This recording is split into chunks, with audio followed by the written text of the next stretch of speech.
ये सारी मानवता के लिए खतरा है। मैं हिंदुओं से अनुरोध करना चाहता हूं, ये तुम्हारे पास आखिरी शरण स्थली है। अगर ये भी तुम्हारे हाथ से चला गया तो इतनी बुरी हालत होने वाली है, तुम सोच नहीं सकते। 29 में भारत का प्रधानमंत्री मुसलमान बनेगा, और अगर ये चमत्कार 29 में किसी तरह से रुक गया, मां और महादेव की कृपा हो गई, तो 34 में कोई रोक नहीं सकता। और जिस दिन भारत का प्रधानमंत्री मुसलमान बनेगा, केवल 20 साल के अंदर 40% हिंदू मर्दों का कत्ल होगा। जी हाँ मेरे दोस्तों, नरसिम्हानंद बिल से बाहर आ चुका है और हिंदू और मुसलमान को लड़ाने का काम शुरू कर दिया है। आज आपको मुकम्मल इस वीडियो में सुनवाएंगे दोस्तों कि नरसिम्हानंद ने और आगे क्या कहा है। पहले आइए इस वीडियो को देखते हैं दोस्तों। अस्सलाम वालेकुम वरहमतुल्लाह। ये जो आप तस्वीर देख रहे हैं, इस इंसान को आप जानते भी होंगे और अच्छे तरीके से पहचानते भी होंगे। ये इंसान जब भी अपना मुंह खोलता है तो मुसलमानों के खिलाफ ही बोलता है। इनके दिलों में जो डर बैठ गया है, वो डर आज बिल्कुल साफ नजर आ रहा है इनकी जबान के जरिए। आप इनकी जबान सुनिए, ये क्या कह रहे हैं और इन्हें क्या डर है मुसलमानों से। क्यों ये मुसलमानों के पीछे हाथ धोकर नहीं बल्कि नहा धोकर पड़े रहते हैं, वो वजह क्या है, वो वजह आप सुनिए। वाकई आपको वीडियो बहुत अच्छा लगेगा और इस वीडियो को आप शेयर किए बिना नहीं रह सकते। आइए इस वीडियो को देख लेते हैं। यति नरसिम्हानंद महाराज हमारे साथ है। महाराज जी, हरिद्वार में धर्म संसद होने जा रही है, क्या पूरा कार्यक्रम है, किस लिए करने जा रहे हैं आप? देखिए, सनातन धर्म का समूल अस्तित्व आज खतरे में है। जिस तरह से जिहादियों की जनसंख्या बढ़ रही है, केवल भारत में नहीं पूरी दुनिया में, तो थोड़े दिनों में हो सकता है कि जिहादियों की जनसंख्या इतनी बढ़ जाए कि पूरी दुनिया में वो किसी को भी जीवित न छोड़े। इस खतरे पर चर्चा करना बहुत आवश्यक है, और इसी खतरे पर चर्चा करने के लिए हमने विश्व धर्म संसद का आयोजन किया है।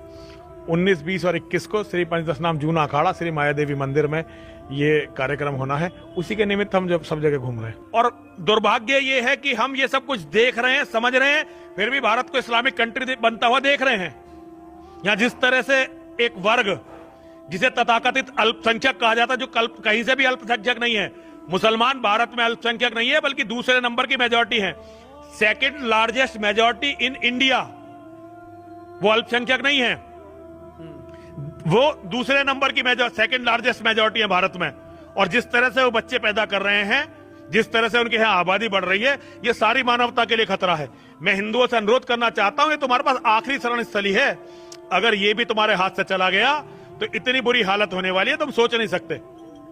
जो अभी आपने देखा कि जो घटना हुई है संभल में, उसे किस नजरिए से देखते हैं महाराज? देखिए, संभल की छोड़िए, दुनिया में जहां भी कोई बड़ी मस्जिद है, पुरानी मस्जिद है, उसे खोद के देख लीजिए, उसके नीचे से मंदिर निकलेगा ही निकलेगा। मोहम्मद के समय में जो काबा में पहली मस्जिद बनी थी ना, वो भी मंदिरों को तोड़ के ही बनी थी, जबकि अरब में जगह की कोई कमी नहीं थी। मोहम्मद के बाप दादा जिस मंदिर में पूजा करते थे, मोहम्मद ने सबसे पहले उस मंदिर को तोड़वाया और फिर मस्जिद बनवाई। जबकि मोहम्मद अपने बाप दादों के धर्म का सम्मान करते हुए उन मंदिरों को छोड़ भी सकता था, लेकिन मोहम्मद ने यह कहा कि मेरा तो जन्म ही इन सब मंदिरों को तोड़वाने के लिए हुआ है। उसका कहना था कि भाई जो मेरा अल्लाह है उसके सिवा जो भी है वो झूठ है, तोड़ो मंदिर, तो मंदिर तोड़वाए गए। तो ये तो अरब से परंपरा शुरू हुई है। जहां जहां इस्लाम फैला वहीं मठ मंदिर तोड़े गए, वहीं निर्दोष लोग मारे गए, वहीं औरतों की मंडियां लगी और वहीं लूटमार हुई। ये कोई नई बात थोड़ी है। संभल की घटना बिल्कुल सत्य, भाई वहां तय है, वो मंदिर था। अच्छा, अभी आप देख रहे हैं कि तमाम विपक्षी नेता वहां पर जा रहे हैं, संभल जा रहे हैं, तमाम तरह की सरकार को भी घेर रहे हैं कि सरकार का प्रायोजित ये नहीं, सरकार का कोई प्रायोजित नहीं था। अगर पुलिस वालों पर पत्थर, क्या सरकार के हिसाब से न्यायालय अब सरकार के हिसाब से चलने लगे हैं? अगर तुम पुलिस वालों पर पत्थर फेंकोगे तो क्या पुलिस वाले तुम पर फूल बरसाएंगे? अपनी जान ना बचाएं। वो सीओ साहब जो है अनुज चौधरी, उन्होंने कहा कि भाई हम अपने मरने के लिए थोड़ी पुलिस फोर्स में भर्ती हुए हैं। उनके बच्चे नहीं है क्या पुलिस वालों के? तो क्या पुलिस वाले मरते हुए देखते रहते क्या? ये विपक्षियों के पास क्योंकि कोई मुद्दा नहीं है, उन्हें तो केवल इन मुसलमानों को सिर पर चढ़ा के इनका, क्योंकि वो देख रहे हैं कि इनकी आबादी बढ़ रही है, हिंदुओं में दम है नहीं, हिंदू जातिवाद पे बढ़ जाएगा, जो नेता उसकी जाति उसके साथ लग जाएगी, प्लस मुसलमान को वोट जोड़ लेंगे। ये राजनीति इस हिंदुस्तान में चल रही है।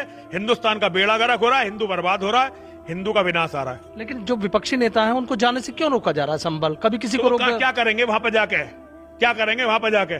वहां जाके वो आतंकवाद को तो बढ़ावा देने वाले हैं। कोई अच्छी बात कर रहे हो, शांति की अपील करने जा रहे हो तो सब जाओ, लेकिन वो क्या कह रहे हैं? वो कह रहे हैं जिन्होंने जो वहां पे आतंकवादी जो पुलिस फोर्स पे पत्थर फेंक रहे थे, वो आतंकवादी जो मारे गए, हम उनसे मिलने जाना चाहते हैं, उनके परिवार वालों से मिलने जाना चाहते हैं। तो भाई क्यों जाना चाहते हो भाई?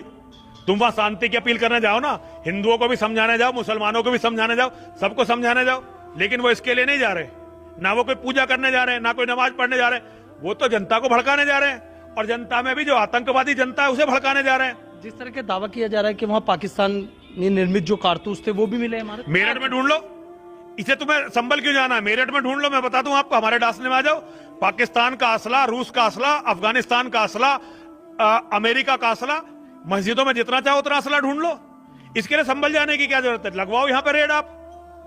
कहाँ? मेरठ में, मेरठ की मस्जिदों में लगवाओ रेड। मुस्लिम बाहुल्य कॉलोनी में यहाँ पे लगवाओ रेड, आपको यहाँ बहुत सारे कारतूस मिलेंगे। इसके लिए संभल जाने की क्या जरूरत है? क्या लग रहा है वैसे, जैसे कि माहौल इस समय चल रहा है, आप देख रहे हैं विनाश 27 विनाश विनाश, सर्वनाश सर्वनाश। देखिए, मैं राजनीतिक व्यक्ति नहीं हूँ, 27 में कौन आएगा, 29 में कौन आएगा, ये मेरी जिम्मेदारी। लेकिन मैं एक चीज देख रहा हूँ, 29 में भारत का प्रधानमंत्री मुसलमान बनेगा, और अगर ये चमत्कार 29 में किसी तरह से रुक गया, मां और महादेव की कृपा हो गई, तो 34 में कोई रोक नहीं सकता। और जिस दिन भारत का प्रधानमंत्री मुसलमान बनेगा, केवल 20 साल के अंदर 40% हिंदू मर्दों का कत्ल होगा। 50% हिंदू मर्द स्वतः या किसी कारण से धर्म परिवर्तन करेंगे। देखो इनकी 10% जो हिंदू मर्द बचेंगे वो या तो विदेशों में रहेंगे या रिफ्यूजी कैंपों में रहेंगे। 100% औरतों का वही होगा जो महमूद गजनबी के समय में हुआ, जो मोहम्मद गौरी के समय में हुआ, जो तैमूर लंगड़े के समय में हुआ, जो अलाउद्दीन खिलजी के समय में हुआ। उनके साथ वही करेंगे जो पहले मुसलमानों ने किया है। तो ये विनाश आ रहा है, और ये विनाश केवल भारत का नहीं, पूरी दुनिया का विनाश आ रहा है। मैं पूरी दुनिया को ये समझाता हुआ घूम रहा हूं। आपको फिर ये कैसे लगता है, कैसे रुकेगा अगर आप इसे विनाश होता है? ये तो हिंदुओं को सद्बुद्धि दे भगवान। हिंदू थोड़ा मजबूत हो, घरों को मजबूत करें, परिवारों को मजबूत करें, परिवारों में ज्यादा बच्चे पैदा करें, अपने बच्चों को अपने घर परिवार की रक्षा के लायक बनाए, तो बच सकता है।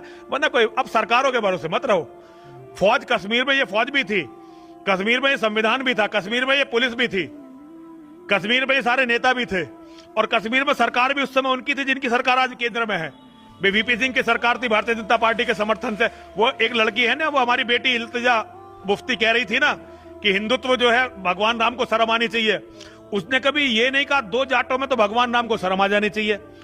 और मुसलमानों ने अल्लाह अकबर करके करोड़ों निर्दोष लोगों की हत्याएं कर दी, करोड़ों बहन बेटियों को बर्बाद करके मंडियों में बेच दिया, दूसरों के करोड़ों मंदिर तोड़ दिए। उन्हें अल्लाह को कभी शर्म नहीं आई, बस हमारे श्री राम को शर्म आनी चाहिए। तो भैया ये महाविनाश के सूचक है, और महाविनाश आने वाला है। ठीक है, बहुत बहुत शुक्रिया। तो देखिए, महामंडलेश्वर यति नरसिंहानंद हमेशा अपने बयानों को लेकर कहीं ना कहीं सुर्खियों में रहते हैं, और जो विश्व धर्म संसद होने जा रही है उसके लिए मेरठ पहुंचे हैं, तमाम जगह जा रहे हैं, कह रहे हैं कि बड़ी संसद होने जा रही है। विपक्ष पर भी हमलावर नजर आए हैं, और देश के हालातों पर भी उन्होंने चिंता जाहिर। तो देखा आपने किस तरह से इन लोगों के दिलों में डर बैठ गया है कि 2029 में प्रधानमंत्री मुस्लिम होगा, और अगर 2029 में नहीं हुआ तो 2034 में 100% मुस्लिम प्रधानमंत्री होगा। अल्लाह इनकी ज़बान मुबारक करे, ऐसा हो जाए। मगर जो ये सोच रहे हैं ना, वो नहीं हो कि अगर मुस्लिम प्रधानमंत्री हो गया तो फिर वो मतलब हिंदुओं के साथ में कुछ गलत करेगा। मैं इस बात को मानता ही नहीं, क्योंकि ऐसा हो ही नहीं सकता। आप मुसलमानों का अगर इतिहास उठाकर देखेंगे तो आप यकीन करना मेरी बात का कि हज़ारों साल मुसलमानों ने हुकूमत की, हज़ारों साल। अब तक तो किसी का नाम भी ना होता, किसी का नाम भी नहीं होता। और इन लोगों को अभी 100 साल भी नहीं हुए, 100 साल मुश्किल से इन लोगों ने राज नहीं किया, और ये मुसलमानों को मिटाने की बात करते रहते हैं। मेरे भाई, अल्लाह इनको अक्ल सलीम दे, अल्लाह इनको अक्ल सलीम दे, इन्हें सोचने की, इन्हें अकल दे इतनी कि ये सोचें। और वाकई अगर मुसलमान प्रधानमंत्री हुआ हिंदुस्तान के अंदर तो वाकई बहुत ही अच्छा माहौल होगा इंशाल्लाह। अल्लाह तबारक व तआला से दुआ है कि अल्लाह तबारक व तआला हम सबको नेक अमल की तौफीक अता फरमाए, नेक कामों में बढ़ चढ़ कर हिस्सा लेने की तौफीक अता फरमाए। मिलेंगे फिर नेक्स्ट वीडियो में, तब तक के लिए अल्लाह हाफिज़, फ़ी अमानिल्लाह। अस्सलामु अलैकुम व रहमतुल्लाहि व बरकातहू।